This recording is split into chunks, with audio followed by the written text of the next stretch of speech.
We'll try, and if it turns out to be a disaster, then I'll go ahead and switch to my. Oh, do you want your flash drive? Oh, so you only way for those to be working is if you have from Is that your chair? No, you're good. Okay. I'll do it. Awesome. We're getting started. Thanks, guys, for coming out, and thanks to our sponsors. This is Alan Lissick, and he is an intelligence analyst at Recorded Future. Alan has more than 15 years experience in information security. He has worked as both blue teamer and red teamer for the intelligence community in the private sector. Alan has helped countless organizations improve their security posture using more effective and integrated intelligence. Also, one of the organizers of BSides Tampa and has presented at security conferences around the world. He is the author of The Practice of Network Security, Building the Intelligence-Led Security Program and Secure NTP, a quick start guide, and the co-author of DNS Security, Defending the Domain Name System, and Ransomware, Defending Against Digital Extortion. So now we're going to get ready for a turn down for RaaS Separating Hype from Reality and the Ransomware as a Service Market. Thank you guys. Thank you all for coming today. And I apologize that bio is really long. We need to shorten that. No, it's fine. So yeah, just so that we're clear, if you're here because you want to learn how to buy ransomware, that's not what this is about. This is how to actually protect against ransomware. They won't let me give you the how to be good at doing ransomware talk. At least not onshore. I've heard there are rumors that they want to do one of these conferences 12 miles offshore, and in that case, I'll give you a talk on how to be good at ransomware. So we're going to talk a little bit about ransomware as a service, and that's a little bit about me. Where this works. There we go. Before we get into ransomware service, let's talk a little bit about the current state of ransomware, so we're sort of all on the same page. There's been a sea change in ransomware and how ransomware works. So 2015 and 16, we saw a big surge in ransomware, but primarily targeting consumers. Large-scale phishing campaigns sending out millions of emails a month, etc. And primarily delivered via phishing and web exploitation. The big ones got together, Google, Microsoft, Safari, Apple, etc., got together, and they took some steps to block a lot of those attacks. They did a better job of just sending these phishing emails directly to spam folders, isolating the browsers, and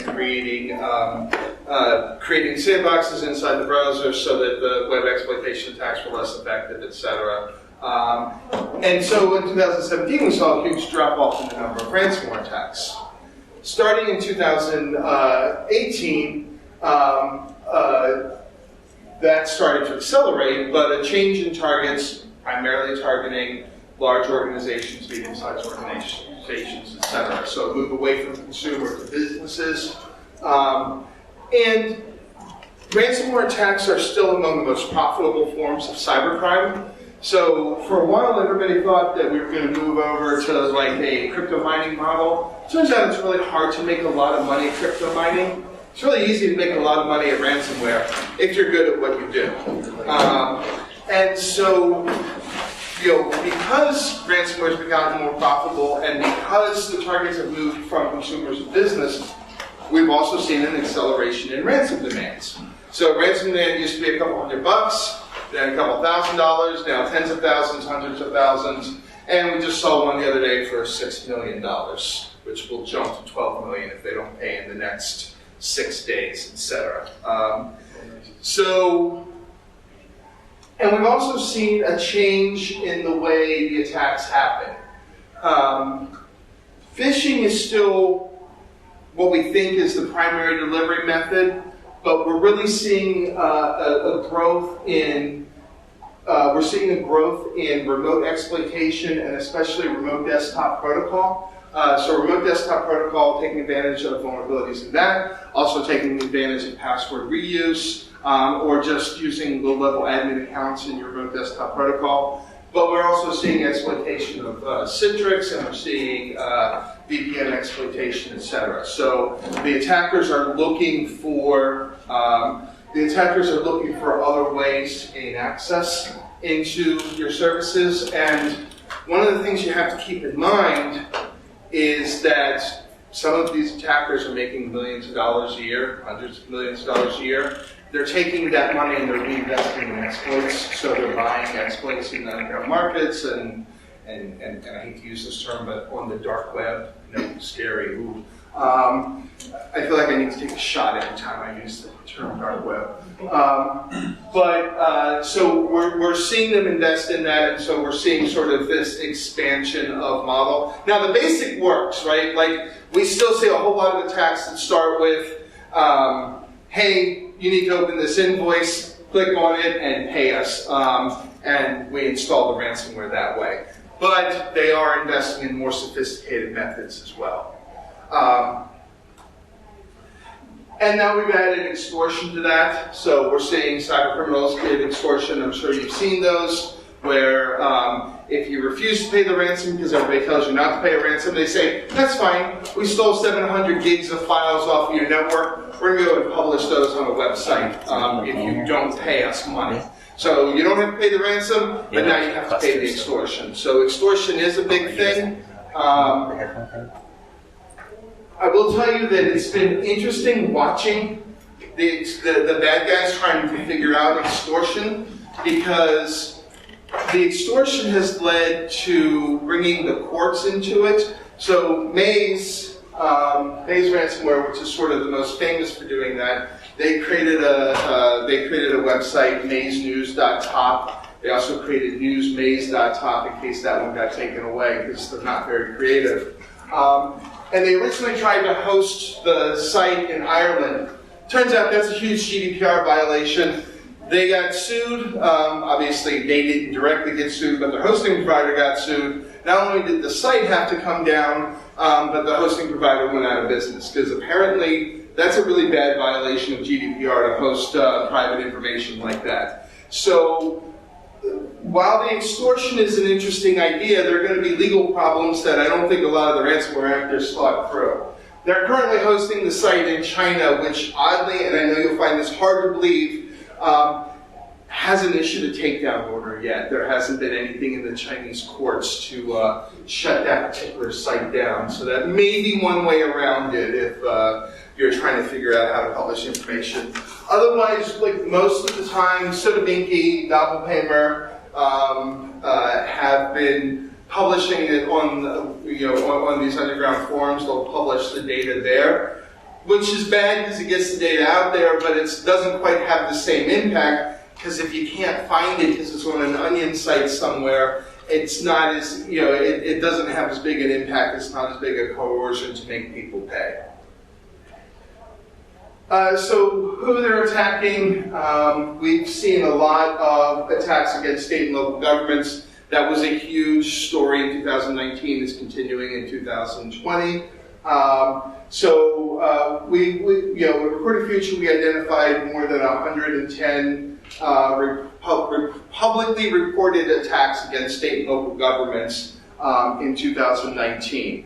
The number is probably significantly higher than that. Those were just the ones that were publicly reported. I will tell you that in January and February of 2019, we had recorded 9 attacks. So far in January and February of 2020, we're up to 18 publicly reported attacks against state and local governments. So these attacks are not just continuing, but they're accelerating. And yes, I realize we got a whole extra day to get those 9 extra attacks in this year. But it still seems like they're accelerating. And the payouts from the state and local governments make the advertisements. So state and local governments are actually less likely to pay than other entities are, than healthcare is or finance is. But because it makes the news, they use these in the underground when they're selling their ransomware as a service in the underground market. So they'll say, hey, look, this city paid $400,000, this city paid $100,000, this city paid this. And, of course, in the underground forums, they read the news and all that other stuff, so they're fully aware of what's happening, out in the real world. And so they see that as well. So even though state and local governments are actually less likely to pay, they make a good selling tool in the underground forums. Healthcare is another big one. We're seeing a big, we're seeing again a big acceleration. 30 reported attacks in 2018, up to 47 in 2019. A lot of these attacks are underreported, and in fact, it's interesting. So, Health and Human Services issued guidance in 2016 saying that because personally identifiable information could be temporarily compromised during a ransomware attack. So even if it's not stolen, the fact that you've lost access to it for any sort of length of time could mean that it should be considered a compromise, and that makes it a reportable event. So it's really interesting watching some of these attacks, or the aftermath of some of these attacks. The healthcare providers will bring in forensics companies that go out of their way to identify that no personally identifiable information was actually compromised during the attack, so that way they don't have to report it to Health and Human Services.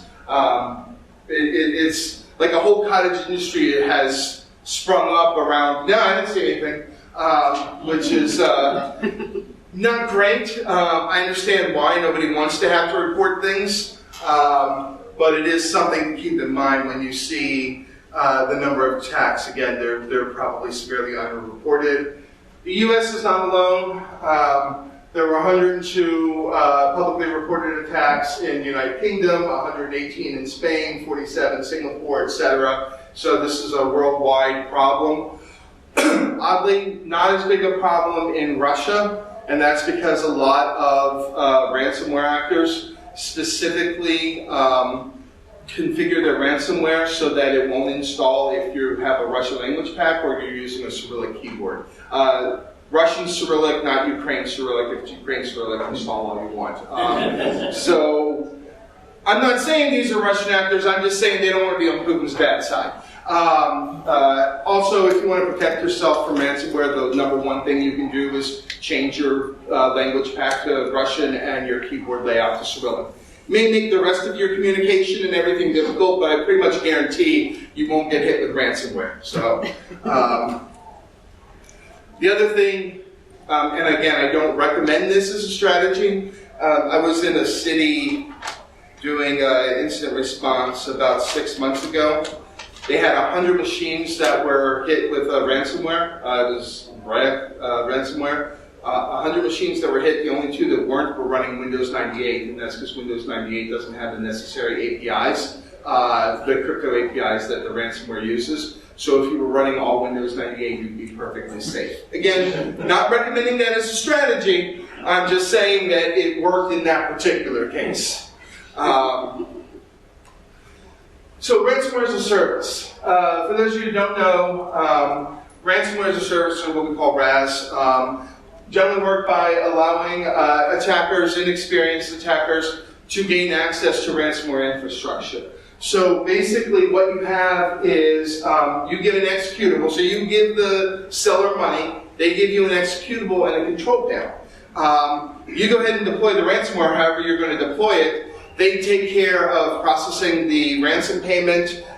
They take care of the control panel for the victims as well as for yourself and all that other good stuff. And then they take a cut off the top, usually somewhere between 10 and 30%, depending on the configuration that you have set up. So if you're a novice and you really want to get into ransomware, it's a quick and easy way to do that. So if you run a successful spamming service or you run a successful DOS service, and you're like, you know what, I need more money, I want to get into ransomware, I can use one of these ransomware services to do it.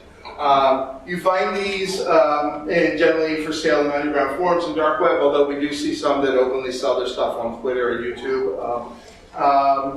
And the growth of RaaS service has helped to accelerate ransomware attacks. So in 2015 and 16, generally there were a dozen groups that you needed to worry about. Now there are literally hundreds of groups that you need to worry about. There's still only about a dozen different ransomware variants that you actually need to worry about, but there are hundreds of groups behind those now. So you have many more people attacking using many different methods of attack to deliver their ransomware. And so even though it may be the same dozen that are still problems, you now have a lot of different angles that they're going after. So one of the first was Stampado. For $39, you could buy the executable. Now, this is old school back in 2016. So there was no control panel or anything cool like that. All you got was the executable. You delivered it however you want, you encrypted, and it was all email exchange for how to do it. So that's kind of one of the first ones that we saw doing that. Ransom 32 was another one, worked roughly the same model, etc. Not very good. It was not very good, and a decryptor was quickly released and it wasn't updated beyond that. So your full lifetime license didn't really mean anything. But they were successful. Probably the most successful, there we go, is GandCrab. So GandCrab was one of the most successful RaaS offering. Started in 2018, retired in mid-2019, and they were retired because the FBI and Interpol seized all their infrastructure. So, kind of like retired from Target because you shoplifted $300 worth of stuff and they escorted you out. They claim to have made $250 million from their ransomware, and that is just their cut. They claimed over $2 billion overall. Again, that's pretty dubious, but overall, based on the number of submissions to like VirusTotal, etc., there were definitely a lot of attacks that successfully used GandCrab. So more than likely, they did make a whole lot of money. And they went from this. So this was their original ad back in January of 2018. This was their original ad. They talk about their dashboard, how you can, what its capabilities are, etc. They went from that to an invitation-only model. So initially they were like, hey, anybody come use our service, it's great. As they got better, they realized it was better to be much more selective in who they invited into their process. And we see more of the better ransomware tools now going with that invite-only model because you want to be able to vet the people that are using your service. So ransomware as a service is basically multi-level marketing for bad guys, right? They use some of the same techniques. They refer to their customers as affiliates. So one of the ways that we track the different campaigns is every campaign has a unique affiliate ID, so we keep track of that. They often highlight successful ransomware attacks in their ads, even if that wasn't the ransomware that was happening to be used in that particular attack. What they want to do is they want to associate their brand with success and how you can make lots of money and be rich if you use that. So this is an example of an ad. Now, they're text only, so they're kind of boring. But this is an example. I did the original Russian and then translated it. I'm assuming not everybody here reads Russian. So this is, what a typical ad looks like. It's a stable offline crypto locker, which means that you don't need to be able to connect to the command and control server in order to do the encryption. They offer 24/7 support through their Jabber server. And this is a big thing. Customer support is really important for these RaaS offerings and actually for a lot of the ransomware actors. I've been on incident response calls where the incident response company will sit in a Jabber with a ransomware actor for 5 hours troubleshooting a problem. They're really big into customer support because they don't want to get a reputation as, oh, I paid the ransom and I couldn't get my files recovered. So the ones that take it seriously do offer that sort of level of professionalism.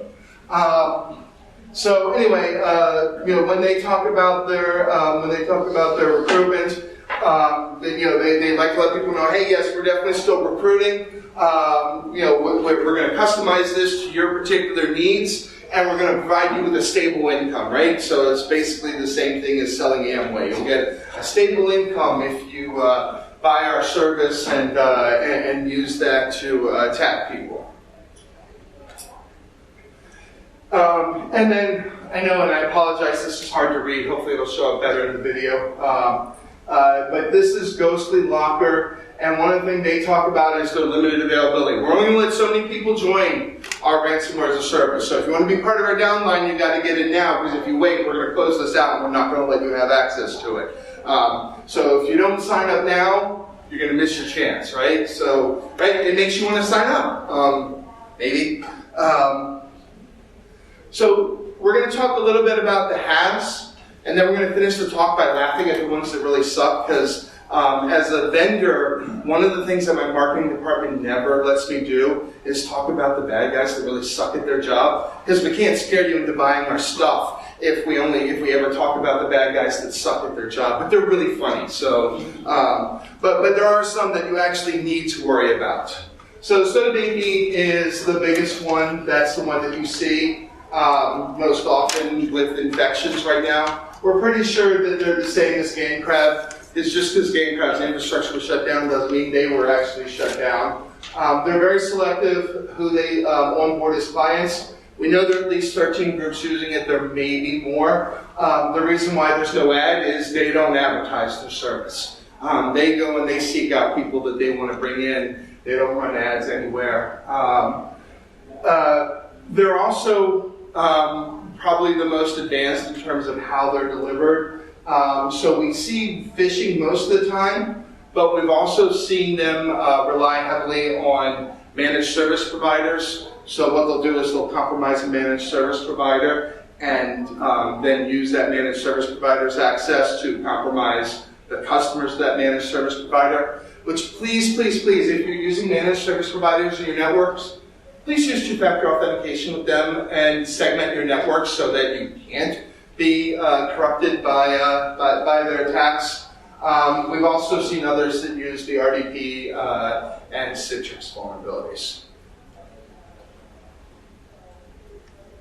NEMT, released in August 2019, initially distributed by OpenRDP servers, but also RigExploitKit, TrickBotNet, and a series of fake PayPal sites. They really like PayPal.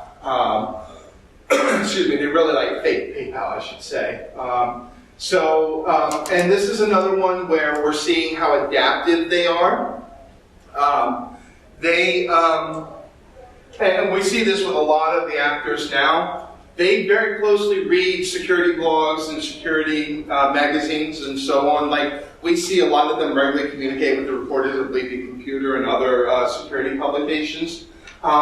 So, for example, the first version of NEMT, they had a decryption tool that was released on October 9th. They then released a new version on October 10th. So October 9th, somebody announced, hey, look, we found a way to decrypt their ransom where you don't have to worry about paying the ransom. You can just decrypt automatically. So they came out with a new version on October 10th. They then tout that in their underground forums about how fast they respond, and we'll even link to those security articles. Hey, you saw this article here, don't worry, we have this fixed, there's a new version out now, and they'll publish and get it out. They limit their affiliate program to 25 members, so you have to, somebody has to drop out before a new person can join. Of course, it is the dark web, so I guess you could hire somebody to assassinate one of the 25 members and then take their place. I don't think they particularly care how the spot opens up, just that a spot opens up. So again, this is what their ad looks like. Let you know the locker itself is uses C++ and they use Win32 API, which most of it do. Windows XP through current versions. A convenient panel. Panels are very important. Everybody likes a nice design for the control panels. And they let you know, indicating the amount of traffic, where it comes from, etc. So you can see how successful your campaigns are and adjust your phishing campaigns or whatever else you're using for that. Phobos accounted for almost 9% of all ransomware attacks in the second half of 2019, which is weird because Phobos doesn't get a lot of attention in the press, but to be 10% of attacks is a pretty big number. Again, initially distributed through OpenRDP, that's where a lot of ransomware actors currently get their start. before they partner up with phishing campaigns, etc. There's a lot of shared code base between the Dharma and Crisis ransomware. We don't know if that's because they're associated with them or they just straight up stole their code. I know it's hard to believe that bad guys would be dishonest in that way, but occasionally, sometimes they are. Anyway, it's $400 to join, so that's your initial cost to get in. But if you're willing to do large volume of attacks, if you're willing to do large phishing volumes, etc., they will give you a discount to gain access. They'll give you, if you want to test it out, they'll give you a test file that will let you encrypt up to 5 things, and so you can actually test to make sure it works. They are very open and ready to discuss whatever your needs are, so that's good. They want to make sure that they're taking care of you. Megacortex. Megacortex has had a couple of successful hits, and they've made the news. They're not very big overall, although there has been an uptick in activity in the second half of 2019. This is what their ad looks like. It's only $100 to get in, or 100 euros, although I don't know why, if you have a choice, you pay 100 euros over $100, but yeah, they give you that option. And then it's only a 10% fee, so basically they only take 10% of any ransom that you collect off of it. We've seen them distributed through Qbot Mototet loaders, and then there's been some reporting that it's been also distributed through the rate spoof loaders.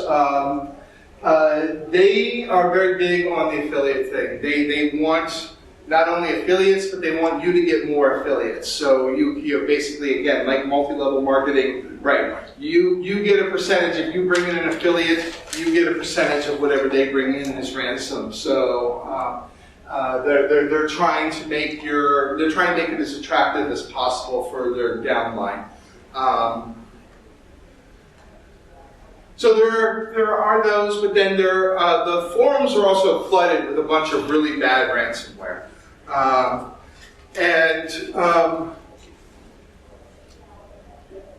I want everybody to enjoy how bad some of these are, but keep in mind that a lot of ransomware actors start off really bad and then are very good. So 6 months from now, the ones that we're laughing at may turn out to be wildly successful and doing really well, because some of them can be very adaptive and make updates to their code as quickly as possible. So again, one of the challenges, and I'm a firm believer that it's good when security companies share information. If you find a piece of ransomware and it does bad things and you write about it, I think that's a good thing because it makes everybody more secure. The problem is the bad guys read that information and they then make improvements to their ransomware. And there isn't a good way for us to share it so that everybody has access to it and can be more secure, and also keep the bad guys from reading it to make their code better. One of my favorites is Philadelphia ransomware. You can find these guys on Twitter because they've gotten kicked out of basically every underground forum ever because the ransomware sucks so bad. It's only $45 to sign up. And in addition to Twitter, they have this slick little video. There's no sound, so you're not missing anything with there. It's just background music, and I'd probably get sued by the RIA for playing it anyway. So it's, but it's the most advanced and customizable ransomware ever. They've obviously put a lot of time and effort into this 5-minute sales pitch video. Which is great. You get to see their control panel, what it looks like, how it works. It definitely looks like it was designed in 1996, but whatever, man. You can see everything that they do there. Exactly. Just to play with it. Yeah, exactly. So I've never seen a successful infection of them. I've never seen anybody report being infected by them. So I think they pretty much take your $45 and they use it to buy beer or something. Because they're not, they're not selling you a ransomware that's actually going to actually impact anybody. So Randian is another one. They've got a cute little, I don't know, what dust mite or dust bowl or whatever as their mascot. No fees, you just pay the upfront cost. So, and they have different tiers. So if you want the low tier, it's $95 to join. If you want the high tier with the 24/7 support and the concierge service, it's like $500 to join. But the good news is you don't have to ever pay them any fees when you do it. Hundreds of ads posted in underground forums all over the place. Whenever there's somebody saying, hey, I need some RaaS, they immediately reply underneath, like they're monitoring all these forums, saying, hey, I'll send you a PM about our service and so on. So we kind of track them. The reviews haven't been great. It's a scam, 0-day kick-ass. I've been dead for a long time too. So, and as a malware developer and seller, I think Randian ransomware is a scam. Basically, we see reviews like that on every forum and every place where they post. So, have absolutely no support. They just are very persistent at posting everywhere they can. Kryptonite is another one. No fees, just the upfront cost. They are one that likes to use famous ransomware campaigns. So, again, I apologize, it's hard to see here, but like CBS News about the attack on Atlanta, MSN about the attacks in Florida, actually. So they provide links to them. None of those attacks use Kryptonite ransomware because Kryptonite ransomware wasn't around then. Their structure, their infrastructure keeps going down. We monitor that closely. It's up for like an hour or two at a time and then goes down for days at a time, and then they bring it back up.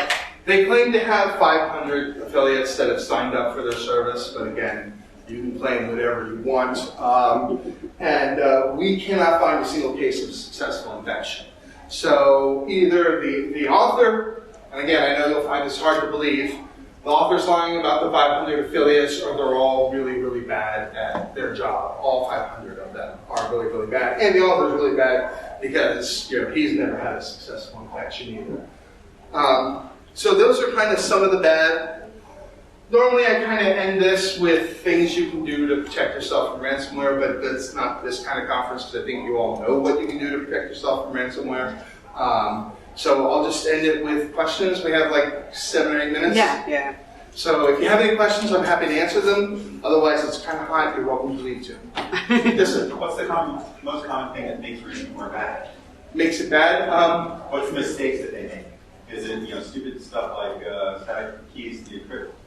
Or what? So a lot of static keys in encryption make it bad, so that basically one key will decrypt all of them. But most of it is bad operational protocol. So like, the Riot team is one of the best out there. They didn't start off the best, but they're currently one of the best. And that's because they're very judicious in how they deploy. They're very careful who they go after the targets, and they sit in the network for a couple of weeks to learn and understand the network for deploying it. So what makes it bad, what makes a lot of it bad, is not knowing what people are monitoring in the networks, not knowing what security protocols are monitoring, etc. So like what your antivirus is looking for, what your advanced endpoint protection is looking for, etc. And so for a lot of these, they'll claim FUD. So FUD is an underground term that means fully undetectable.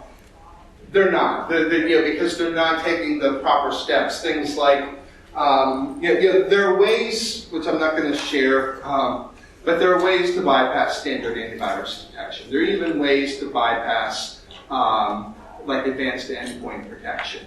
They're not doing any of that in their ransomware, so they're easily picked off by most antivirus programs, etc. So you have a combination of the software is bad, but then the operators themselves are also bad. Because you can deploy a crappy ransomware in a network where nobody's monitoring their antivirus and they haven't updated in 6 months. I mean, because we're not in that state, I'm going to pick on Baltimore for a second. When Baltimore was hit by Robinhood, Robinhood is just crap ransomware. It just so happens that the team in Baltimore happened to be worse than the team behind Robinhood. So you can successfully deploy a crap ransomware in a crap network, in a crappier network. But if you're not smart enough to know where to deploy it, you're not going to do that. Does that answer your question? Yes. So you mentioned a really good point about the right crew being very judicious in how they approach deploy ransomware. Have you guys seen any data or anything that supports other groups getting a hold of that code base and deploying the right ransomware? The reason why I ask is I've seen a few cases where groups actually thought they're great at what they do. Just recently, however, I was mocking up an incident with Riot, and it was super sloppy.